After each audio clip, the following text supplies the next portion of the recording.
할렐루야. 2021년 3월 14일 주일 예배를 하나님 앞에 우리 같이 올려드리겠습니다. 우리 다 같이 일어나서 서로 축복하면서 우리 한 사람 한 사람이 하나님의 축복의 통로가 되기를 믿고 축복하면서 주의 은혜가 이 시간 우리 모두에게 임하기를 고백하며 찬양합니다. 주님의 사랑이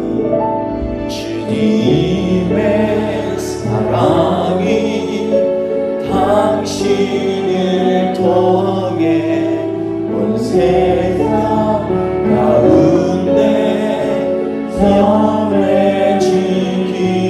선해지기를 주님은 너무 당신을 가지니 사랑의 열매 맺길 축복해요.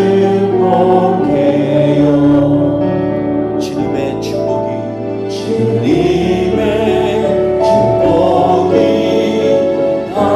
당신을 통해 온 열방 가운데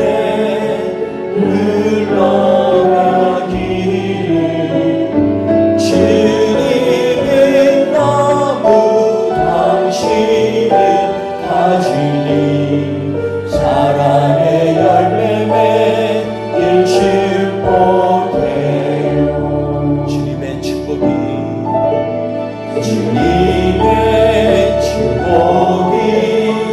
당신을 통해 열방 가운데 흘러가기를 주님은 너무 당신을 가지니 사랑의 열매 맺길 축복해요.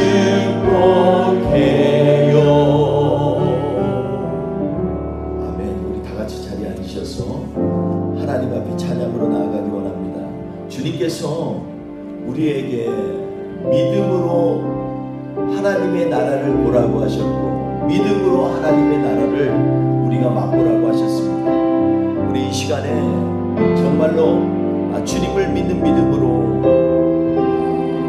한 번 더 저 망망한 바다를 건너가는 것처럼 주님을 의지하며 나아가는 그러한 찬양 고백하기 원합니다. 우리 힘차게 찬양합니다. 내 주 하나님 넓고 큰 은혜는 저 큰 바다보다 깊다. 너 곧 밧줄을 들러 깊은 데로 저 한가운데 가보라. 언덕을 떠나서 언덕을 떠나서 장판에 뺏기고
보이지만 그 바다 가운데 하나님의 섭리를 발견합니다. 광야에 있든 바다에 있든 주께서는 우리를 향한 그 크신 은혜와 사랑으로 함께 하시기 원합니다. 우리 매 주일마다 예배를 드리고 마지막에 우리가 고린도서 13장 13절에 보면 우리가 소위 말하는 축복의 기도가 나옵니다. 하나님의 사랑과 예수 그리스도의 은혜와 성령의 교제가 너희와 함께 있을지어다 라는 그 놀라운 축복이죠. 그래서 이 축복으로 우리는 축복합니다. 근데 구약에도 보면 여호와께서 우리에게 복을 주신다라는 이 축복의 기도문이 있습니다. 민수기 6장에 보면 오늘 지금 부를 아론의 축복이라고 하는 이 축복의 기도가 나오는데요. 이건 하나님께서 지시하신 것입니다. 너희 아론 족속아 너희가 여호와의 이름으로 이 주의 백성들에게 복 주기를 원하고 그 얼굴로 내게 비추어서 은혜 베푸시기를 원하고 또 그 얼굴을 내게로 드사 평강 주시기를 원하노라 이렇게 기도하면 하나님께서 하나님의 백성에게 복을 주시겠다고 약속하셨습니다. 오늘 이 찬양을 우리가 입으로 고백하면서 하나님 우리를 통해서 우리 입술을 통해서 우리 가정이 복을 받고 교회가 복을 받고 이웃이 복을 받고 이 땅이 복을 받게 하여 주옵소서. 우리 같이 고백하는 마음으로 찬양하며 나아갑니다. 여호와는 내게 복을 주시고 너를 지키시기를 원하며 여호와는 그 얼굴을 내게 비추사 은혜 베푸시기를 원하네. 여호와는 내게 복을 주시고 너를 지키시기를 원하며 여호와는 그 얼굴을 내게 비추사 은혜 베푸시기를 원하네.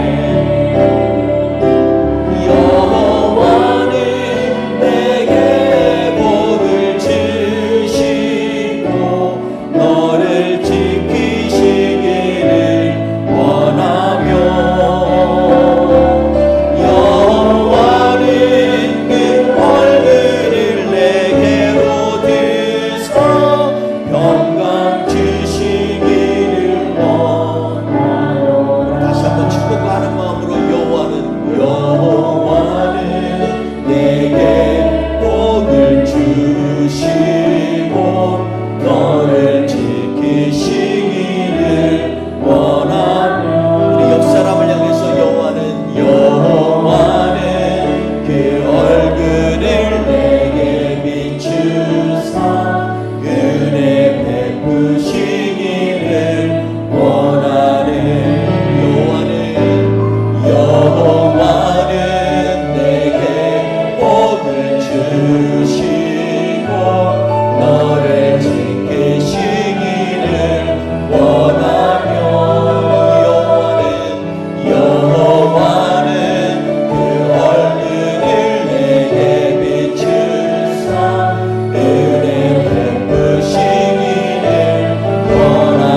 회복의 통로가 되기를 주의 이름으로 축원드립니다. 우리가 주님 앞에 나아가면서 가장 간절하게 바라야 될 것은 바로 주님의 은혜를 부어주옵소서 이렇게 고백하는 것인 줄 믿습니다. 우리가 이 시간에 서 있으면서 하나님 앞에 한없이 우리의 마음과 생각을 드리고 우리의 찬양과 경배를 드리는 이 시간을 주님 받아 주옵소서. 고백하는 마음으로 찬양합니다. 오직 주의 은혜로, 오직 주의 은혜로 지금 여기 서 있네. 한없는 경배, 한없는 찬양, 내 영혼 예배 드리네. 나를 위해 이 땅에 오신 주의 은혜, 십자가 고통 이기신 주님, 그 은혜 어찌에 주님 날 채우시네. 주네 보배하시네. 살아가는 동안 은혜로만 살리 십자가 은혜. 우리 한 번 더 다시 고백합니다. 오직 주의 은혜로 지금 여기 서 있네. 한없는 경배, 한없는 찬양, 내 영혼 예배 드리네. 나를 위해 이 땅에 오신 주의 은혜, 십자가 고통 이기신 주님, 그 은혜 어찌 주님, 주네 날 채우시네. 주네 보배하시네. 살아가는 동안 은혜로만 살리 십자가 은혜. 이 시간에 우리 뜨겁게 통성으로 주 앞에 기도합니다. 주님, 오직 주의 은혜로 살기 원합니다. 주님, 주님의 십자가에서 흘리신 그 보혈의 은혜로 다시 한번 서기를 원합니다. 오늘 예배를 받아주시고 우리를 주의 은혜로 덮어주옵소서. 통성으로 우리 같이 기도하겠습니다. 할렐루야. 하나님 아버지 감사합니다. 하나님 아버지, 우리는 주님의 은혜를 사모합니다. 주님, 우리와 함께하여 주옵소서. 우리께 나와 주시옵소서. 우리의 인생 가운데 하나님 아버지 주님의 은혜로 덮어주셔서 하나님 내 평생 사는 동안에 주의 그 크신 사랑과 은혜 하나님 감격하며 살 수 있도록 은혜를 내려 주시옵소서. 생명으로 채워 주시옵소서. 주님께서 이 시간에도 함께하여 주실 줄 믿습니다. 할렐루야. 우리 다시 고백하며 나갑니다. 오직 주의 은혜로 지금 여기 서 있네. 한없는 경배, 한없는 찬양, 내 영혼 예배 드리네.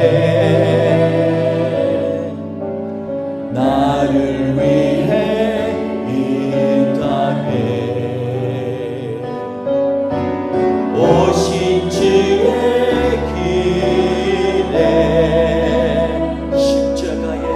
십자가 고통 이기신 주님 그 은혜 어찌 주님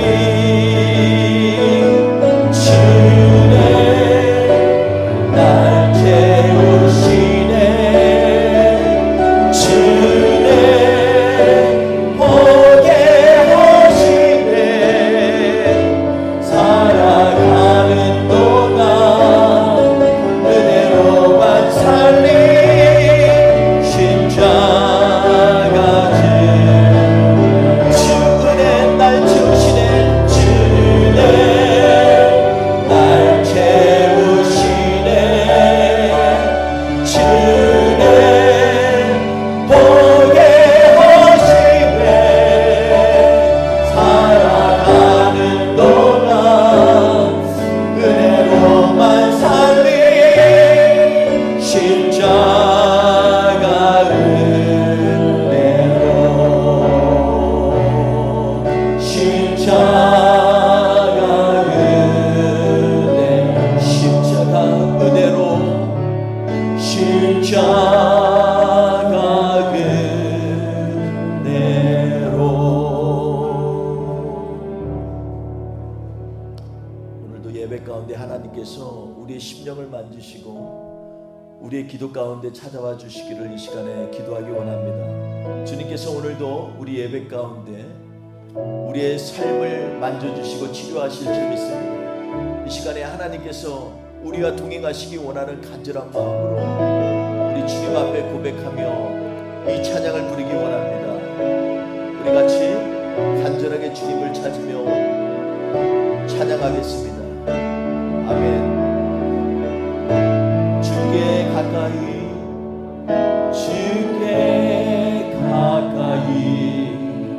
날 이끄소서 간절히 주님만을 원합니다.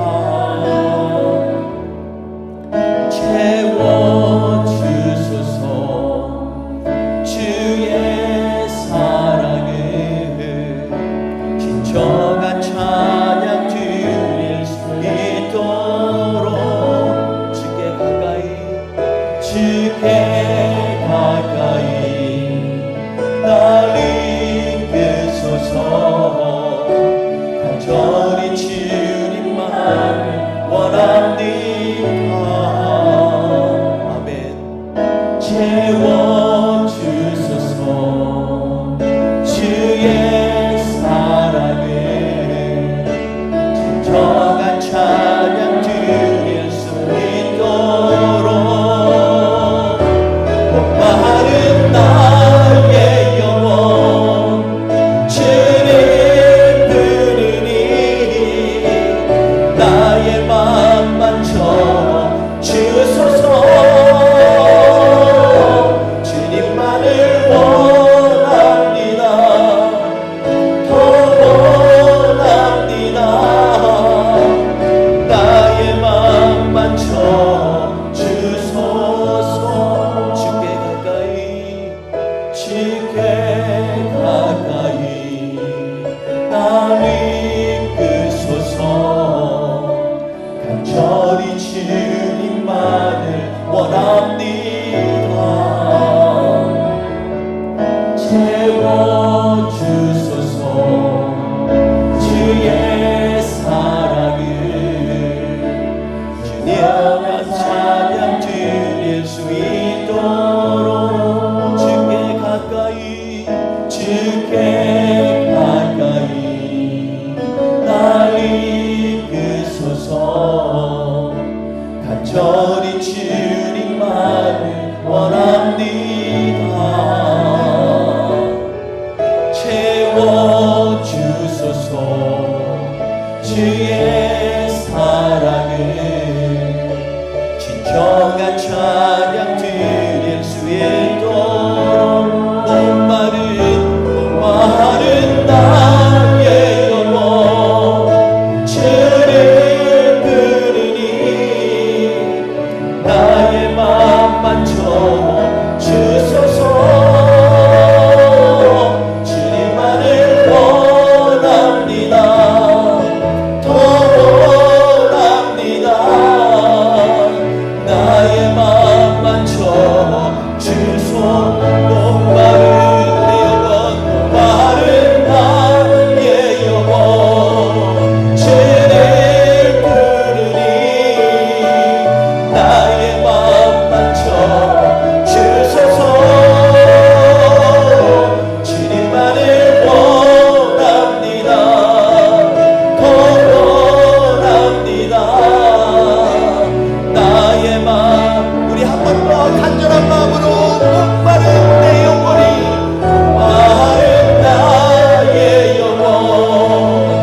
또 하나님의 말씀에 갈증을 내며 하나님의 임재를 간절히 사모하며 이 시간 주 앞에 예배드립니다.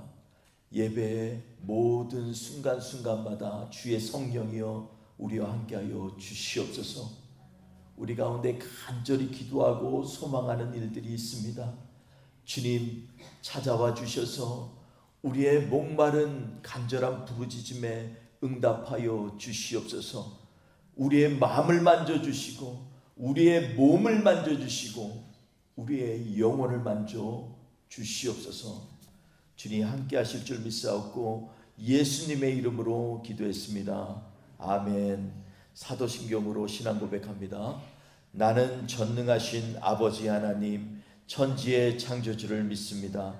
나는 그의 유일하신 아들 우리 주 예수 그리스도를 믿습니다. 그는 성령으로 잉태되어 동정녀 마리아에게서 나시고 본디오 빌라도에게 고난을 받아 십자가에 못 박혀 죽으시고 장사된 지 사흘 만에 죽은 자 가운데서 다시 살아나셨으며 하늘에 오르사 전능하신 아버지 하나님 우편에 앉아 계시다가 거기로부터 살아있는 자와 죽은 자를 심판하러 오십니다. 나는 성령을 믿으며 거룩한 공개회와 성도의 교제와 죄를 용서받는 것과 몸의 부활과 영생을 믿습니다. 아멘. 우리 찬송가 15장 우리 하나님의 크신 사랑 함께 찬양하시겠습니다.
하루는 가르치실 때 갈릴리의 각 마을과 유대와 예루살렘에서 온 바리새인과 율법 교사들이 앉았는데 병을 고치는 주의 능력이 예수와 함께 하더라.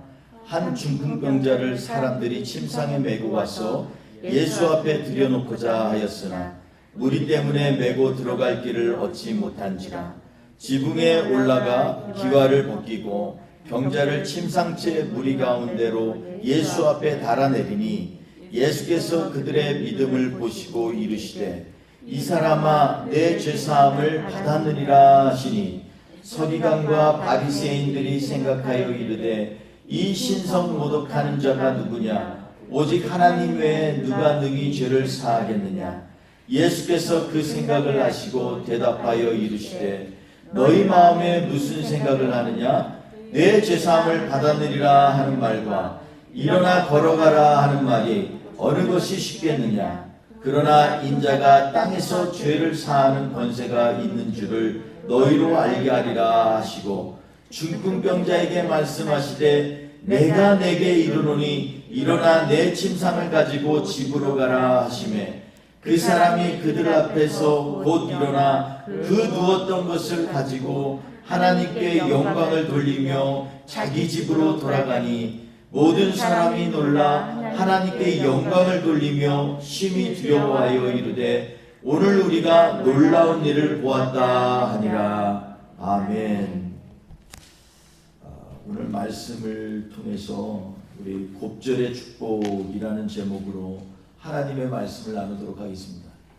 원래 이 말씀에 원래 실제 제목을 고민했었는데 실제 제목은 사실은 제 은혜가 없는 삶의 함정이라는 제목으로 제가 말씀을 준비했습니다. 그런데 이것을 제목을 해서 유튜브에 올리려고 하니까 괜히 제목만 봐도 힘들어할 것 같아서 제목을 곱절의 축복으로 바꿨습니다.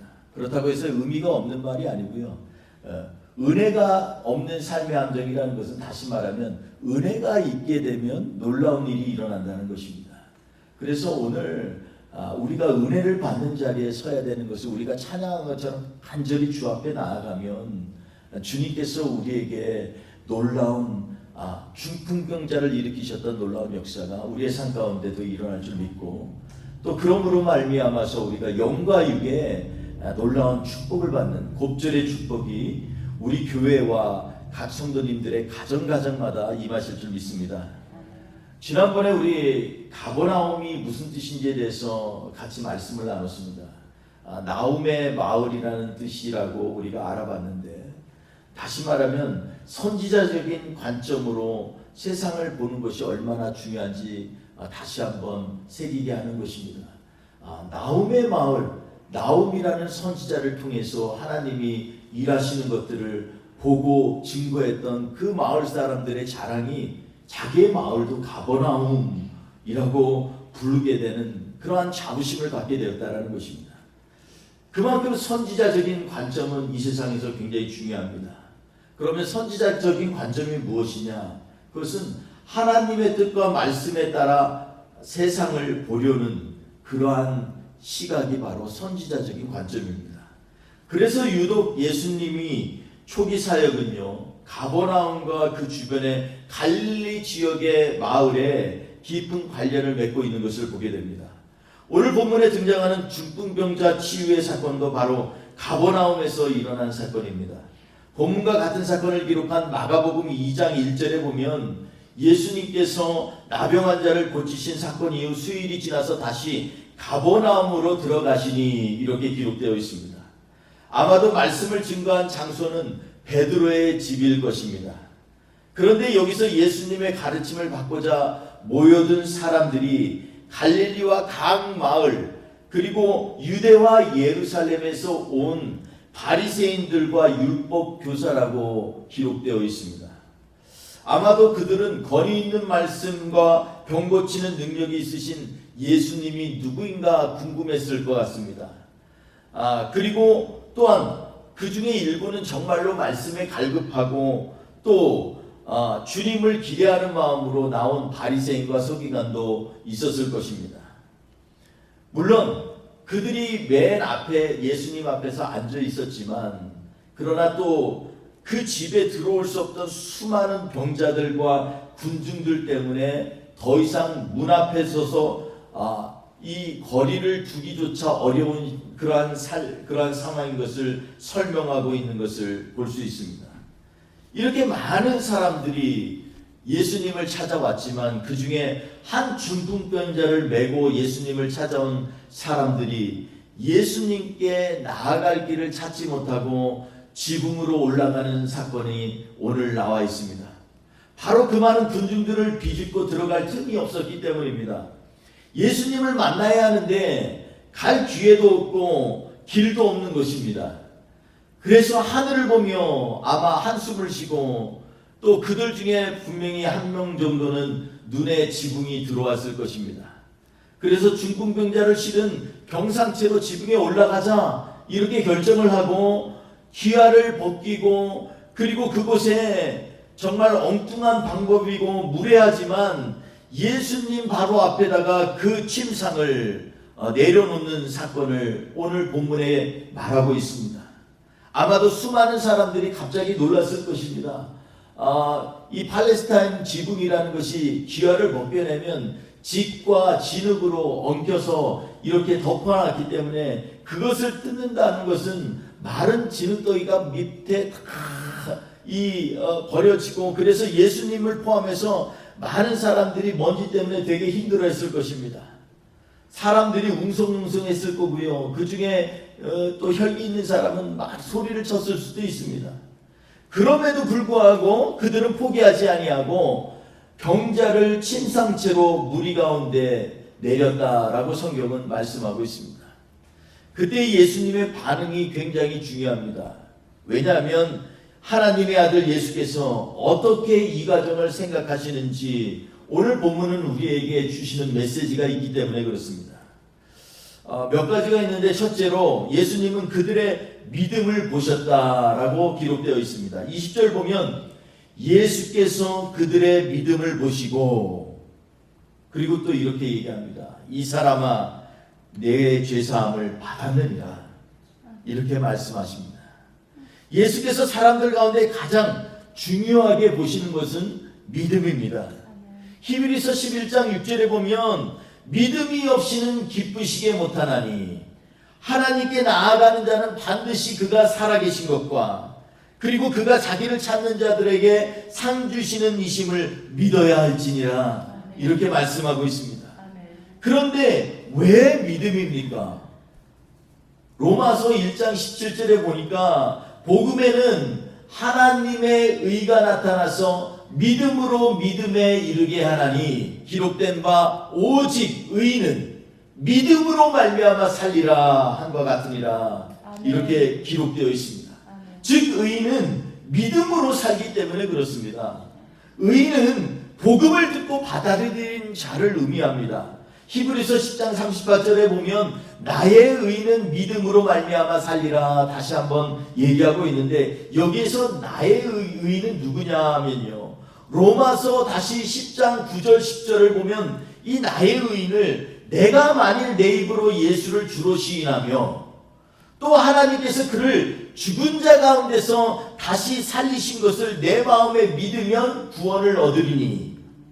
그 다음 같이 한번 읽어볼까요? 시작. 사람이 마음으로 믿어 의에 이르고 입으로 시인하여 구원에 이르느니라. 예.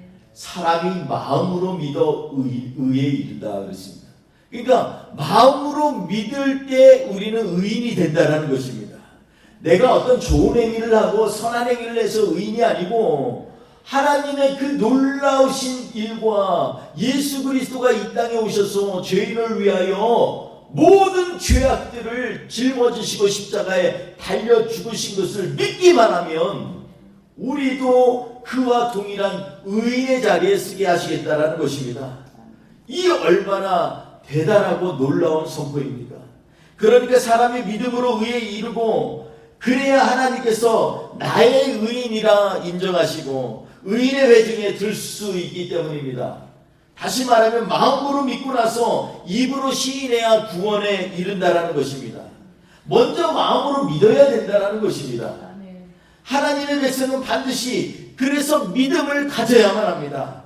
어떤 분들이 이렇게 주장합니다. 목사님, 고린도전서 13장 13절에 보니까 믿음, 소망, 사랑 이 세 가지는 항상 있을 것인데 그 중에 제일은 사랑이다, 이렇게 얘기했잖아요. 네, 맞습니다. 그러나 고린도전서 13장 13절을 자세히 보면, 고린도전서 그 앞뒤 문맥을 보면 이 일은 온전하게 된 후에라고 바울이 분명히 기록하고 있습니다. 우리가 온전하게 될 때는 사랑이 최고입니다. 하늘나라에 다름이 뭐가 있겠습니까? 사랑은 하나님의 본질을 의미하는 것입니다.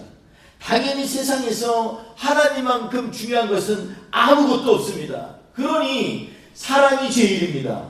반면에 오늘 예수께서 이 땅에 복음을 전하러 오셨습니다. 우리가 아직도 사망의 그늘에 앉아 있기 때문에 생명을 주시려 이 땅에 오셨다는 것입니다. 아멘. 그래서 아직 죄인인 우리에게 예수님께서 가장 중요시 보시는 것이 무엇이냐면 바로 믿음입니다. 아멘. 사람에게는요, 아무리 사랑을 한다고, 사람이 아무리 사랑을 한다고 그 사랑이 얼마나 대단하겠습니까? 요즘에는요, 한 조사기관에서 이 조사를 하고 보면 놀라운 일이 있습니다. 그건 뭐냐면요, 유럽 사회에서 자녀 때문에 행복한 것이 아니라 자녀 때문에 힘들다라는 그러한 조사가 나왔습니다. 여러분, 가장 큰 사랑이 어떤 사랑일까요? 아마 어머니와 자녀의 관계 아닐까요? 아버지와 자녀의 관계 아닐까요?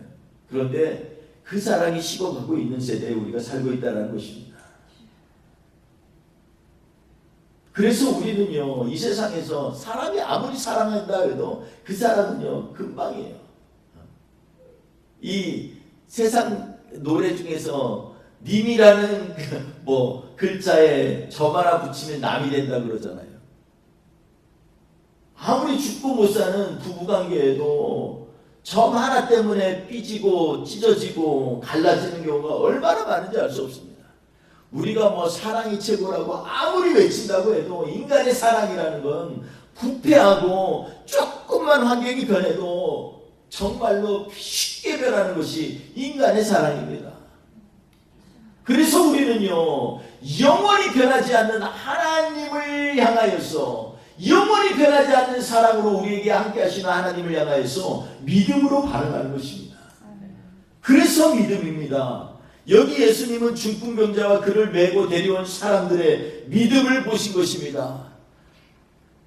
때로는 불편하고 때로는 세상 사람들의 눈에 예의가 없고 비상식적으로 보일지라도 이 믿음으로 예수님이 이 병자를 고쳐주실 거라는 이 믿음으로 그 불편한 일을 행한 것입니다. 예의 없이 보여도 사람이 예의 안 지키고 싶어하는 사람이 이 세상에 있을까요? 고상하게 안 보이고 싶은 사람이 있을까요?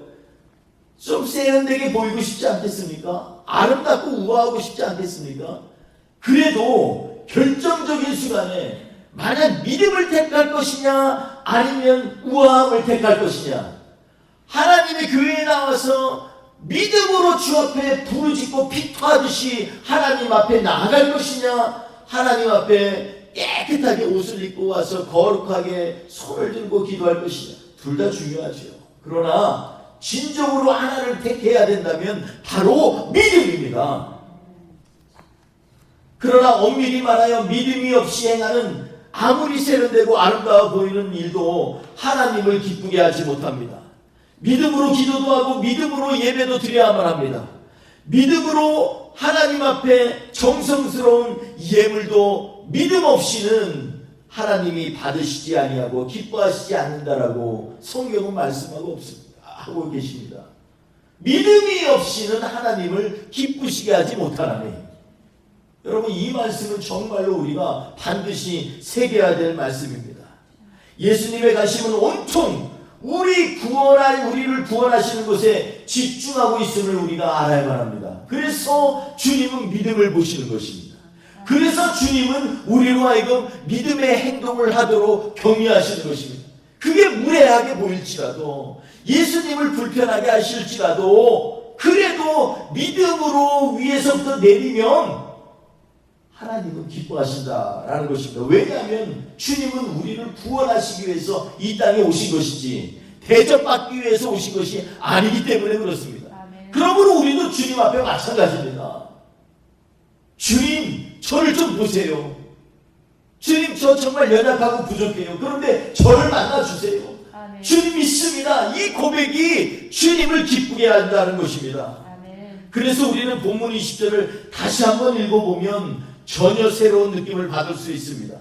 그들의 믿음을 보시니까 너무나 기대했던 일들이 일어난 것입니다. 믿음의 눈으로 보니까 이 일이 너무너무 예뻐 보이는 것입니다. 그래서 예수님이 너무나 감동이 되어서 이렇게 고백한 것입니다. 보십시오. 이 사람아, 거기에 안 나와 있지만 바로 이거야. 바로 그거야. 내 죄사함을 받았느니라. 이제 여러분, 믿음으로 나아오면은요, 하나님께서 그 믿음으로 말미암아 죄사함을 주신다는 얘기를 지금 이렇게 감격스럽게 예수님이 말씀하고 계시는 것입니다. 반면에 앞에 앉아있던 바리새인과 율법교사들은요, 정말로 투덜리기 시작했습니다. 아니, 죄사함을 아무나 써 이러면서 지금 하나님 앞에 신성모독이다 이렇게 얘기를 하고 있습니다. 이들에게 더 극적이고 확실하게 보여주는 그런 설명할 수 있는 하나님 나라의 복음은 없는 것입니다. 지금 그들 앞에서 이 복음을 가질 수 있는 사람은 누구냐? 천국은 침노하는 자의 것이니라. 주님이 말씀하시네. 그들이 지금 침노하는 거예요. 하늘로부터 은혜만 내려와야 되는데 이들이요 감히 하늘 위에 지붕을 뜯고서 거기다 병자를 내리는 것입니다. 근데 이거는요, 예수님을 모독하려는 게 아니라 예수님만이 그 병을 치료할 수 있고 예수님만이 우리를 구원할 수 있다는 믿음이 있기 때문에 이 일을 할 수 있는 것입니다. 아무리 어린 양을 잡아 수백 번 제사를 드리고 아무리 많이 성경을 외운다 할지라도 하나님의 어린 양이신 예수 그리스도가 어떤 의미고 어떤 능력을 가졌는지 알지 못한다면 아무것도 아니라는 것입니다. 아직도 그들은 눈에 보이는 재물에만 관심이 있고 진정 하나님의 구원의 능력을 알지 못하는 것입니다. 율법을 지켜서 구원을 얻는 것이 아닙니다. 율법의 완성이신 예수를 그 삶 가운데 받아들여야만 구원을 받는 것입니다. 아멘. 지금 중풍병자는요, 자신의 문제를 오직 주님만이 해결할 것이라는 믿음으로 지금 주님 앞에 누워있는 것입니다. 우리가 둘째로 한 가지 더 볼 것은 인자가 땅에서 죄사하는 권세가 있다는 것을 사람들에게 알게 하려고 지금 주님은 이 소자야 내 죄사함을 받았느니라 지금 이렇게 말씀하고 계십니다. 사실 하나님의 그 누구도 죄를 사했다고 할 수 없습니다. 그래서 지금 율법교사들이 또 바리새인들의 눈에는요, 이 참남한 말을 누가 하느냐, 하나님의 누가 죄사함을 죄사함을 줄 수 있겠느냐 이렇게 얘기하지 않습니까? 예수님의 죄사함에 대한 선포는요, 그들에게 있어서는 신성모독입니다. 만약 예수님이 하나님의 아들이 아니라면요, 그러나 만약 예수님께서 죄를 사하시는 권세가 그 권세를 갖고 계시다면 그분은 분명 하나님인 것이 맞습니다. 그리고 예수님의 죄사함의 권세는 하나님의 아들 예수님이 세상의 가장 근본적이고 악의 뿌리인 죄를 없앨 수 있는 유일한 구주라는 것을 증명하는 것입니다. 그래서 우리 예수님이 죄사하는 권세가 있음을 알게 하는 것은요, 엄청나게 중요한 것입니다. 예수님이 이 땅에 오심으로 인류의 근원적인 문제를 해결하신 것입니다. 그래서 예수님은 신성모독이라고 예수님을 비판한 자들에게 그 앞에서 소자야 내 죄사함을 받았느니라. 그러면서 그들에게 얘기합니다. 내 죄사함을 받았느니라 하는 것과 일어나 걸어가라 하는 말 중에 무슨 말이 더 쉽겠느냐? 여러분 어떤 말이 더 쉬울까요?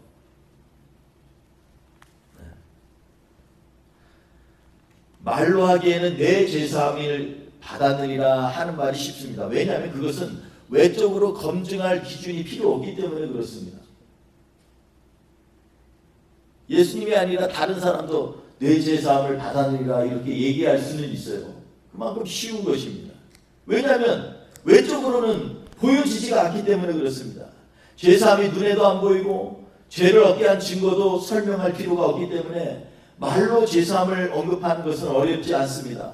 반면에 누워만 있어야 할 상태의 중증 중풍 환자에게 일어나 걸어라 말하는 것은요, 기적 외에는 일어날 가능성이 없기에 실제로는 어려운 것입니다. 어려운 말인 것입니다. 더군다나 지금부터 2000년 전에는요, 나병이나 중풍병에 걸린 사람들에게는 죄에 대한 하나님의 심판이라고 여겨왔기 때문에 중풍병자가 일어나 걷게 되는 것은 병만 고치는 것이 아니고 그의 죄도 사함을 받는다라는 간접적인 증거가 되는 것입니다. 지금 예수님께서는 중풍병자에게 더 어렵고 불가능에 가까운 말씀, 즉 내가 이르노니 일어나 내 침상을 들고 집으로 가라, 이렇게 말씀하신 것입니다. 그리고 이 명령이 떨어지자 그 중풍병자는 즉시 중풍병에서 놓여서 자기 자리를 들고 하나님을 찬양하면서 자기 집으로 돌아갔다라고 성경에 기록되어 있습니다. 이 놀라운 치유의 기적 앞에서 그 누구도 단서를 달 수가 없고 이유를 댈 수도 없습니다. 이것은 오로지 하나님만이 행하실 수 있는 기적이기에 오직 영광을 하나님 아버지에게밖에 돌릴 수가 없는 것입니다. 그리고 예수님께서는 이 엄청난 기적을 행하시면서도 예수님이 땅에서 죄를 사하는 권세가 있는 줄 사람에게 알게 하려는 목적으로 내 죄사함을 받았느니라 이렇게 선포하신 것입니다. 또 한 가지 예수님의 이 상황을 이끄셨던 의도가 있습니다. 그것은 뭐냐면 예수님은 우리로 하여금 중풍병자에 대한 영적인 교훈을 주려는 목적을 갖고 계시다는 것입니다. 중풍병의 주된 원인은 혈관이 좁아지거나 막혀서 터지게 되는 것인데 주로 혈관이 약한 머리에 큰 충격을 받습니다. 그러다 보니까 몸을 조절하는 그러한 기관들이 망가지게 되는 것입니다. 그래서 중풍병자들은 몸을 제대로 쓸 수가 없습니다. 본문에 등장하는 중풍병자는요, 침상에 누워서 예수님께 들려온 것을 보면 아주 심한 중증 중풍병자인 것을 알 수 있습니다. 화장실도 혼자 갈 수 없고요, 목욕이나 세수도 혼자 할 수가 없는 상태였을 것입니다. 여러분, 심한 중증 중풍병자는요, 침샘도 자기가 조절이 안 됩니다. 그래서 자꾸 옆에서 침이 흐르는 것도 닦아줘야만 됩니다. 입 밖으로 침 흐르는 거 그것뿐만이 아닙니다. 맛도 알긴 하지만 제대로 정확히 느낄 수도 없습니다. 그러니까 한마디로 정상적인 생활이 불가능한 것입니다.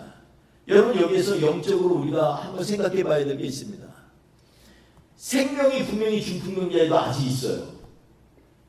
그렇지만 사는 게 아닙니다. 그리고 정말로 사는 게 부자연스럽고 반드시 누구를 의지하여야만 살 수 있는 어렵고 고단한 인생살이라고 할 수 있습니다. 영적인 중풍병자도 이와 마찬가지입니다. 혼자서는 하나님의 말씀을 깨닫지 못하고 스스로 씻지 못하는 중풍병자처럼 죄를 지은 것은 압니다. 내가 죄인인 건 알지만 스스로 가슴을 치며 회개할 수도 없고 말씀의 맛도 제대로 느끼지 못하는 안타까운 영적 상태에 처해 있다는 것입니다. 시편 34편 8절에 보면 정말로 시편 기자가 간절히 사람들에게 이야기합니다. 너희는 여호와의 선하심을 맛보아할지어다. 그에게 피하는 자는 복이 있도다. 여러분, 하나님의 선하심을 맛본 사람은요, 거기에서 돌이킬 수 없어요. 이야, 정말 하나님이 일하시는구나. 정말 하나님은 너무 멋지신 분이시구나. 정말 하나님은 우리를 위하여 예비하시는 거구나. 이것을 알게 되고 이것을 맛보면요, 정말 거기에서부터 다른 데로 돌아갈 수가 없습니다. 그런데 영적인 중풍병자는요, 이 맛을 제대로 느낄 수가 없다는 것입니다. 주님의 선하심도 맛볼 수가 없고 또 스스로 주님 앞에 피할 수도 없습니다. 이게 바로 영적인 중풍병자입니다. 그러므로 하나님의 백성들의 삶에는 항상 예수 그리스도의 보혈이 잘 순환되어야만 합니다. 아멘. 주의 보혈의 은혜가 끊기거나 사라지면 성도로서의 삶은 망가지게 되는 것입니다. 그래서 성도는 항상 은혜 충만을 강구해야만 합니다. 아멘. 옆에서 치면 할렐루야 나와야 되는 거예요. 사실 이것은요, 주님 앞에서는 다윗처럼 그렇게 바지가 흘러내리는 것도 모르고 주님 앞에 춤추며 그의 언약궤가 들어오는 것을 정말 기뻐하는 다윗 왕처럼 우리도 주님 앞에서만큼은요 다 내려놓고 정말 은혜에 충만한 자리에 서기를 간구해야만 하는 것입니다. 아멘. 주님께서 흘리신 보혈을 묵상하면 할수록 우리는 주체할 수 없는 주님의 은혜를 발견하게 되는데, 갈라디아서 2장 20절에 보면 내가 그리스도와 함께 십자가에 못 박혔나니 그런즉 이제는 내가 사는 것이 아니고 오직 내 안에 그리스도께서 사신 것이라. 아멘. 이제 내가 육체 가운데 사는 것은 나를 사랑하사 나를 위하여 자기 몸을 버리신 하나님을 믿는 믿음 안에서 사는 것이라. 다윗은요 주체할 수 없는 은혜 때문에 이렇게 고백하며 나아갑니다. 주님의 십자가의 보혈이 내 안에 넘치면 더 이상 내 의지와 뜻대로 사는 것이 아니라 오직 주님을 믿는 믿음으로 살게 된다는 것입니다. 아멘. 내 의지와 내 뜻대로 사는 것이 멋있는 삶으로 착각할 수 있지요. 착각하면 안 됩니다. 이건 막 나가는 삶입니다. 그러므로 마지막 때가 가까울수록 오직 은혜로 승부를 걸어야만 합니다. 주님의 은혜에 강력하고 주님의 은혜에 사모하며 그 은혜에 푹 빠져야 합니다. 아멘. 그런데 영적 중풍병이 걸리면요 피가 돌아야 하는데 순환이 제대로 안 됩니다. 예수 그리스도의 보혈의 순환이 안 되는 그러한 사람은요 마치 육체에 피가 순환이 안 돼서 육체가 썩게 되고 역겨운 냄새가 나는 것처럼 삶 가운데 크리스찬의 삶에 은혜가 없으면 우리의 삶도요 더 이상 예수 그리스도의 그 향기가 나지가 않는 것입니다. 신앙은 건조해지고 세상에 나가면 세상 사람들과 별반 다르지도 않고 주님의 말씀에 그 은혜가 없으니 그 사람을 보면 예수 그리스도가 안 보이지요. 그런데 은혜가 있으면요 사람들이 저절로 붙게 돼 있어요.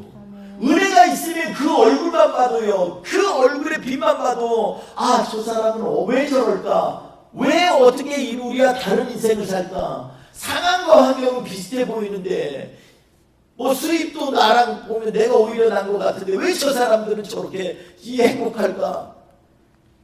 왜 그렇습니까? 은혜가 있기 때문에 그렇습니다. 다른 사람을 섬기는 것은요 이것은 은혜 받지 않으면 섬김이 아니에요. 섬김의 모양은 있을 수 있어요. 그러나 그 안에 사람들이 감동을 받고 참 기쁘고 감사한 마음이 있지가 않습니다. 겉으로 보이는 섬김은요 굉장히 얕아요. 이런 사람이 무슨 예수님의 자녀라고 불리워질 수 있겠습니까? 영적 중풍병에서 회복되지 않으면 예수 믿는 삶을 포기하는 것과 마찬가지입니다. 여러분, 저는 우리 뿌리 깊은 교회가 바로 이것을 보여주기 위해서 하나님께서 세우셨다고 저는 믿습니다. 아멘. 우리가 인원이 얼마나 됩니까? 30명도 안 돼요. 외형적으로 보면요 사실 정말 나약한 교회입니다. 그런데 하나님께서 왜 우리 교회를, 우리 몸된 교회를 이 땅에 세우셨을까요? 우리 한번 고민해 봐야 되지 않겠습니까? 하나님께서는 우리를 통해서 은혜의 통로가 되기를 원하신다라고 저는 믿습니다. 아멘. 그러려면 우리가 주님께 뿌리를 깊이 내려야만 해요. 아멘. 주님의 뿌리가 깊이 주님께 내려지면 나도 모르게 주님으로부터 오는 은혜가 넘치게 되는 것입니다.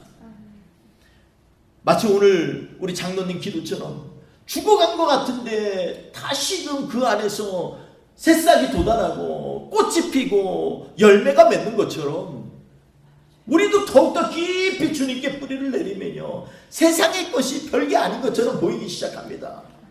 세상이 우스워 보일 정도로 하나님 앞에서 은혜를 받으면요, 하나님께서 우리의 입술에 권세를 주시고 우리의 삶의 모양을 통해서 능력의 역사가 일어나게 되는 것입니다. 아멘. 영적 중풍병에서 회복해야만 합니다.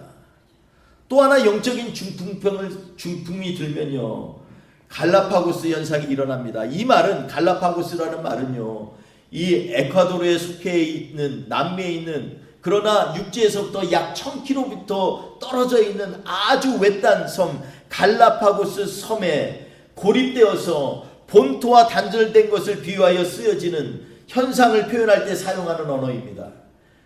그러니까 다시 말해서 영적으로도 고립 상태가 지속되면서 하나님의 뜻을 구하려 하지도 않고 하나님의 말씀에 무감각하게 된다라는 것입니다. 하나님은 이것을 원하시는데 내 안에는요, 영적인 고립감이 있어서 하나님이 무슨 말씀을 하시는지 깨닫지도 못해요. 우로 가라가면 나도 모르게 좌로 가고, 하나님께서 보여주시고 이것이 복이라고 하는데도 아직도 복이 무엇인지 깨닫지 못하는 그러한 갈라파고스의 현상이 우리의 삶 가운데 일어나고 있는 것입니다. 나도 모르게 영적인 고립이 있습니다. 하나님의 은혜가 없는데 어떻게 하나님이 믿어집니까? 정말로 안타까운 세상입니다. 안타까운 교회 현상입니다. 지금 교회 가운데 가장 심각한 문제는 하나님의 말씀이 없는 것이 아닙니다.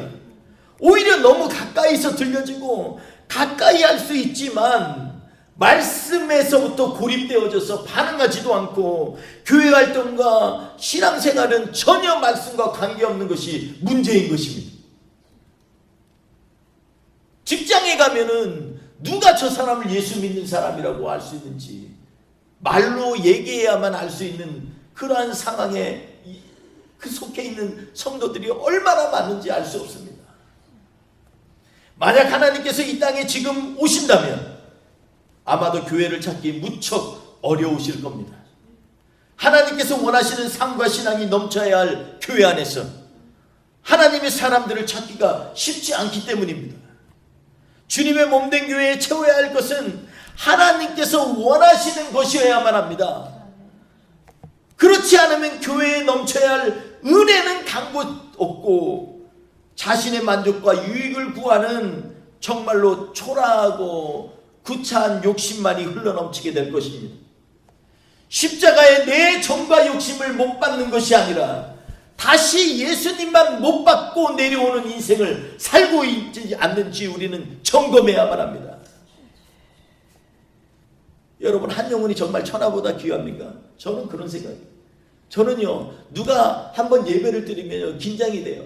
제 아내가 오죽하면 긴장하지 말라고 그러는데 저도 모르게 긴장이 돼요. 왜? 그 사람한테 잘 보려고 하는 것이 아닙니다. 예전에 제가 젊었을 때 충분히 그런 거 다 누려봤어요. 많은 선교사님들 선교도 받고 여러 단체에서 이끌기도 하고 했어요. 그런 거 이제는 별 욕심이 없습니다. 근데 한 영혼이 오면은요, 너무너무 귀해 보이는 거예요. 그러니까 나도 모르게 긴장이 되는 거예요. 주님, 오늘 분명히 저 영혼 안에 하나님의 메시지가 들어가게 해주세요. 하나님의 은혜가 넘쳐나게 해주세요.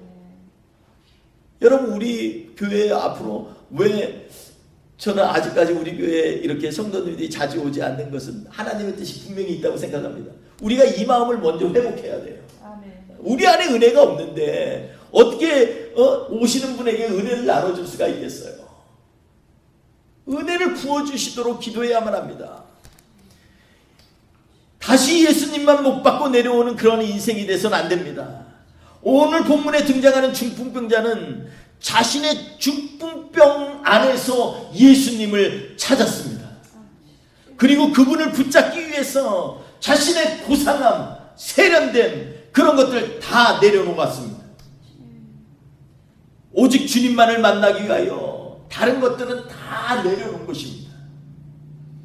그리고 오직 믿음으로 주님만을 바라보고 주님만을 붙잡았습니다. 아멘. 사랑하는 성도 여러분, 우리가 서 있는 현 주소는 어디입니까? 아직 아직도 내 만족을 위하여 교회에 출석하고 세련된 신앙생활의 함정에 빠져 반드시 붙들어야 할 주님을 놓치고 있지는 않습니까? 여러분, 오직 은혜입니다. 아멘. 오직 주의 은혜입니다. 아멘. 이것만을 사모해야 합니다. 은혜만이 내 영혼을 만족시키고 내 육신을 변화시키며 나의 삶의 방향을 하나님께로 옮기는 놀라운 축복의 통로인 것을 우리는 고백해야만 합니다. 아멘. 오늘도 주 대신 예수께서 우리의 삶 속에서 감격하고 감사가 넘치게 할 은혜만을 베푸시기를 주님의 이름으로 축원드립니다. 아멘. 우리 잠시 주님 앞에 기도하는 마음으로 하나님 앞에 나아가겠습니다. 주님, 여태껏 제가 교회를 다니면서 오직 나의 유익을 구할 때가 많이 있었습니다. 기도한다고 하면서 하나님 왜 내 기도는 안 들어줘요? 이렇게 얘기는 하지만 정작 하나님이 기뻐하실 믿음의 반응을 갖지는 못했습니다. 믿음이 없이는 하나님을 기쁘시게 못한다고 하시는데 그 믿음이 우리 안에서 자라날 수 있도록 주여 은혜를 베풀어 주시옵소서. 오직 십자가의 은혜로 우리를 채워주셔서 이 시간에 우리의 간구가 하나님 앞에 응답되게 하여 주옵소서. 주님 함께하여 주실 줄 믿습니다. 이 시간 주님의 은혜를 간구합니다.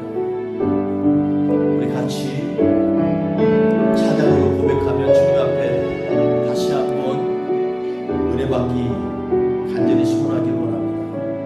같이 찬양합니다. 오직 주의 은혜로, 오직 주의 은혜로 지금 여기 서 있네. 지금 여기 서 있네. 하는 경배 한없는 찬양 내 영혼 예배 드리네. 나를 위해 이 땅에 오신 주의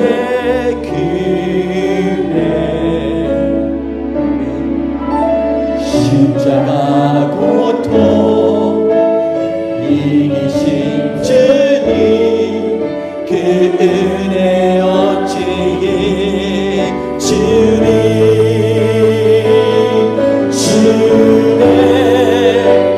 나를 채우시네. 주님 보게 하시네. 살아가는 동안 은혜로만 살리 십자가는 주님 날 채우시네. 주님 날 채우시네. 주님 보게 하시네. 살아가는 동안 은혜로만 살리 십자가 은혜로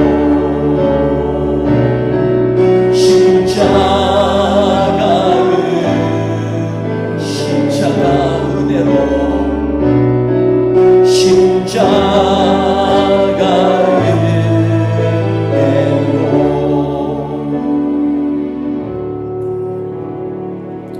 주님 이 시간에 이 십자가의 은혜를 붙들고 살려고 간절히 주님 앞에 찬양하고 한없이 주님 앞에 예배드리기 원하여 이 시간에 주의 존전에 나왔습니다. 주님 이 시간에 주 앞에 나온 하나님의 귀한 거룩한 백성들을 기억하여 주옵소서. 우리 안에 간절한 기도와 소망이 일어날 수 있도록 주의 십자가의 은혜로 채워 주시옵소서. 하나님, 지금 사순절 기간인데 하나님 주님의 고난을 묵상하면서 주님께서 이 땅을 위하여서 우리를 위하여서 그 흘리신 보혈을 생각하며 그 아픔과 고통 가운데 그리고 많은 조롱과 희생 가운데 주님, 우리의 영혼을 붙드신 주님을 찬양하며 감사를 드립니다. 주님, 이 한 주 동안에도 이 은혜가 우리의 삶의 중심에 있게 하여 주시옵소서.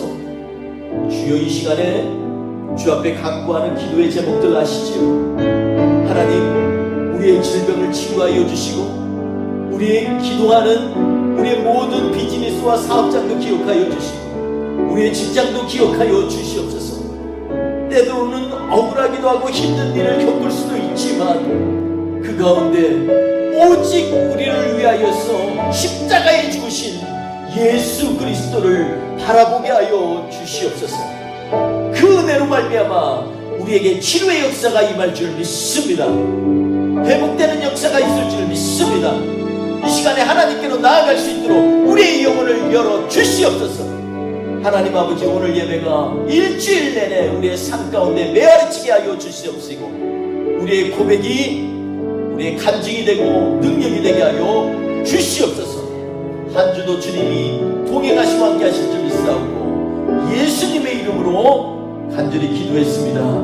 아멘. 지금은 우리 구주 예수 그리스도의 은혜와 아버지 하나님의 그 크신 사랑하심과 성령님의 동행하시고 인도하시고 그리고 은혜로 충만케 하심이 이 시간에 하나님 앞에 간절히 주의 은혜를 구하면서 공전의 축복을 받기를 원하는 하나님의 백성의 머리 위에 가정 위에 그리고 이 시간에 예배에 참석지 못하였지만 함께하는 우리 주의 백성들을 위해 애틀란타의 잃어버린 영혼들을 위해 지금부터 영원히 함께 하시기를 간절히 축원하옵나이다. 아멘.